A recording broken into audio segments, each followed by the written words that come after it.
Bismillahirrahmanirrahim. Assalamualaikum warahmatullahi wabarakatuh. Baik, bismillah kita mulai. Tema kita malam hari ini ya tentang akhlak dan adab Rasulullah Muhammad Shallallahu Alaihi Wasallam. Akhlak dan adab. Ini dua hal yang dekat sebenarnya. Adab itu buahnya akhlak. Akhlak itu kalau pakai bahasa hari ini semacam karakter yang tertanam dalam diri kita, yang itu lahir karena pembiasaan kebaikan yang kita lakukan. Sehingga ketika kita sekarang melakukan kebaikan itu keluarnya spontan. Itu berarti sudah akhlak. Jadi akhlak itu bukan pencitraan. Jadi adab itu wadah budayanya, perilaku konkretnya. Kalau akhlak itu karakter yang tertanam dalam jiwa. Nah ini kalau Rasulullah itu ya akhlaknya sudah jaminan. Wa innaka la'ala khuluqin azim. Sungguh engkau sudah ada di makom, di posisi akhlak yang agung. Atau surat Al-Maidah ayat 21. Laqad kana lakum fi rasulillahi uswatun hasanah. Sungguh untuk kalian dalam diri Rasulullah itu ada teladan yang baik, contoh yang baik. Jadi berarti apa? Dia harus jadi kiblat kita. Beliau harus jadi tuntunan panutan kita. Itu uswah hasanah. Makanya orang Jawa, orang Sunda itu kadang manggil beliau pakai kanjeng. Kanjeng Nabi. Mungkin tahu masih banyak ya pakai istilah kanjeng. Itu kanjeng itu apa? Kalau di Jawa itu akronim, singkatan dari Kang Ajeng. Kang Ajeng itu yang diposisikan di depan. Kenapa diposisikan di depan? Karena beliau untuk kita tiru. Kalau di belakang kita nggak bisa niru. Di depan biar bisa kita lihat sehingga kita bisa niru. Makanya dipanggil kanjeng ya. Sebenarnya ini panggilan kalau di Jawa zaman dulu untuk bangsawan-bangsawan, untuk orang-orang panutan itu dipanggil dengan nama kanjeng. Kalau Allah malah pakai istilah pangeran. Itu sebenarnya nanti ada rahasia-rahasianya kalau orang Jawa.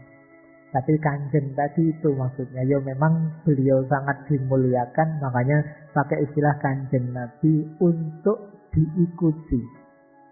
Sehingga ditaruh di depan. Kang Ajeng. Ini di Sunda juga pakai istilah itu, di Jawa juga pakai istilah itu.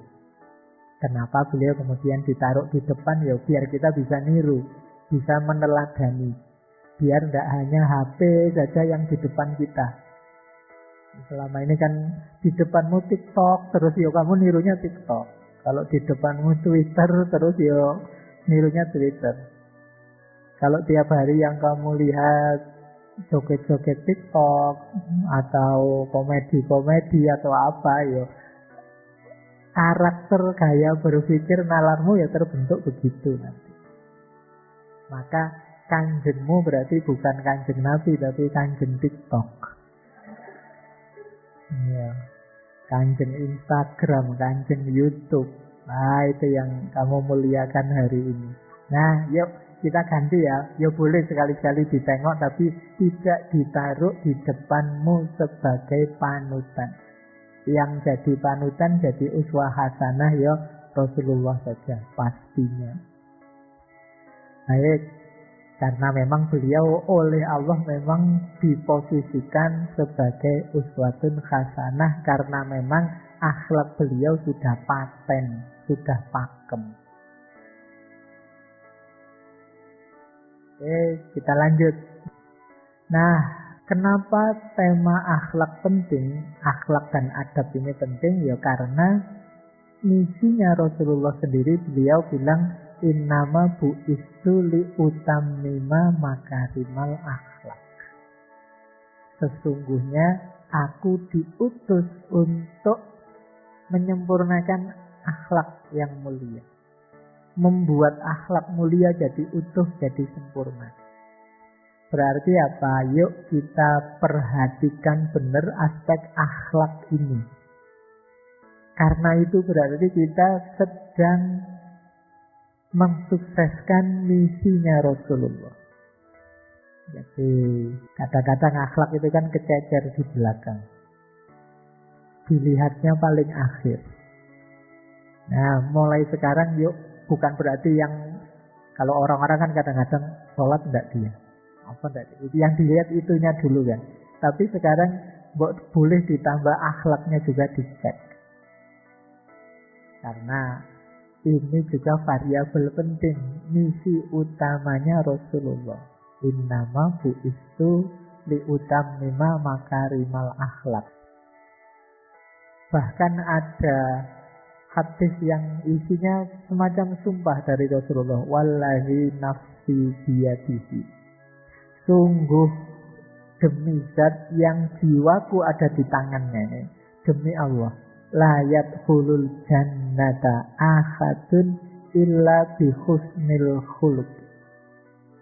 Tidak mungkin seseorang bisa masuk surga kecuali karena kebaikan akhlaknya. Kecuali karena husnul khuluq. Nah, maka ayo latihan ya sekarang. Akhlak tadi kan karakter. Berarti saatnya kita fokus melihat bentuk karakter kita. Fokus akhlak kita seperti apa. Karena ini yang berat memang di antara syariat ini menurut saya akhlak. Karena itu tadi perlu dibiasakan. Kalau sholat bisa niru. Kalau ibadah-ibadah yang mahdoh seperti puasa, zakat itu bisa otomatis langsung kita jalankan bisa. Tinggal kita tiru yang lain begitu. Tapi kalau akhlak itu harus ditanamkan, dibiasakan. Baru dia muncul sebagai akhlak. Nah ini menarik. Rasulullah sendiri yang mengajarkan dan menanamkan akhlak itu langsung Allah. Ada banyak ayat-ayat Al-Quran yang maknanya secara langsung menuntun Rasulullah dari Allah untuk perilaku-perilaku berakhlak.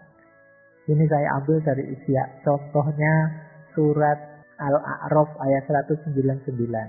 Khudhil afwa wa'mur bil urfi wa'rid anil jahilin. Ini cara Allah mendidik Rasulullah, kata Imam Ghazali. Berikan permaafan, perintahkan untuk kebaikan, dan berpalinglah dari orang bodoh. Nah, ini dididik langsung oleh Allah. Jadi kita hidup ini mbok yang pemaaf. Silahkan perintahkan kebaikan yang kita tahu, tapi juga hati kita luas pemaaf. Pak, kalau ada orangnya ya orang bodoh tapi tidak bisa diberitahu, ya sudah, wa'rid anil jahilin. Berpaling, jangan diajak gegeran. Kita itu kan sering gitu, kalau tidak cocok pendapat ngasih tahu orang yang ngeyel terus tawuran. Akhirnya nambah musuh, nambah masalah. Nah, untuk jahilin kita wa'arid. Yuk berpaling dulu deh.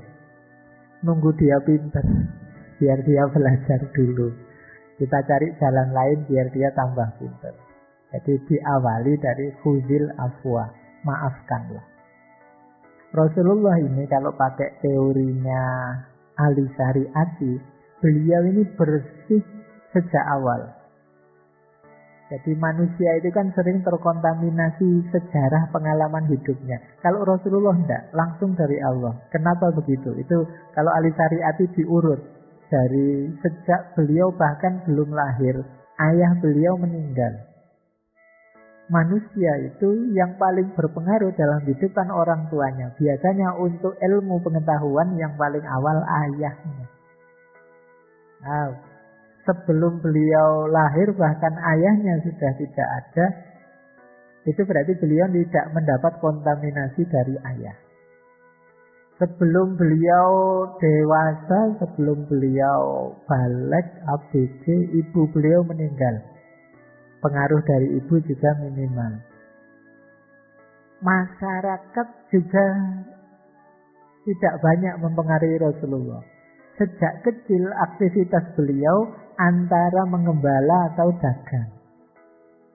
Kalau waktu kecil beliau mengembala. Orang menggembala itu kan berarti menjauh dari keramaian. Apa ada menggembala di tengah kota, di mall atau di amplas sana kamu bawa kambingmu kan tidak boleh.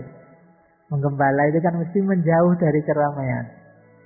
Jadi kontaminasi dari masyarakatnya yang ada beberapa budaya Arab saat itu sehingga Arab disebut jahiliyah itu tidak masuk pada Rasulullah. Karena apa? Beliau jauh dari keramaian. Dan di beberapa riwayat memang dijaga oleh Allah. Ada hadis, nanti silahkan dicari oleh teman-teman, yang Rasulullah cerita pada waktu muda itu pernah sekali dua kali, mungkin karena khawatir ketinggalan zaman atau tidak update dengan seorang temannya yang juga pengembala, nanti kita ikut acaranya orang-orang itu ya. Tapi oleh Allah memang Rasulullah dilindungi. Kok yang dilalah waktunya malam-malam harusnya berangkat ke keramaian itu, Rasulullah ngantuknya luar biasa dan tertidur. Dan yang seperti itu berkali-kali dialami oleh Rasulullah. Nah itu berarti memang beliau dilindungi oleh Allah. Jadi bersih dari pengaruh pengalaman hidup yang negatif. Bahkan kegemaran beliau kan uzlah, berpikir, merenung. Nah ini karakter semacam ini itu mendukung nanti ketika Allah menanamkan hal-hal yang mulia lewat akhlak dan adab. Karena beliau bersih sejak awal. Kalau kita kan sudah pengaruhnya macam-macam sudah. Dari orang tua, lingkungan, teman, kos, pacar, apa wae. Maka ya kita perlu latihan lah ya. Sekali-sekali kalau memang ada, yuk bersih-bersih. Biar cahaya bisa masuk. Karena kalau diri kita terlalu pekat oleh konten macam-macam yang tidak penting, yo bahkan cahaya pun tidak bisa masuk, terhalangi. Baik, jadi ini Rasulullah langsung diajari oleh Allah dan beliau ini memang bersih. Oke, saya kira itu untuk malam hari ini. Kurang lebihnya mohon maaf. Wallahul muwaffiq, wallahu a'lamu bis-shawab. Wassalamualaikum warahmatullahi wabarakatuh.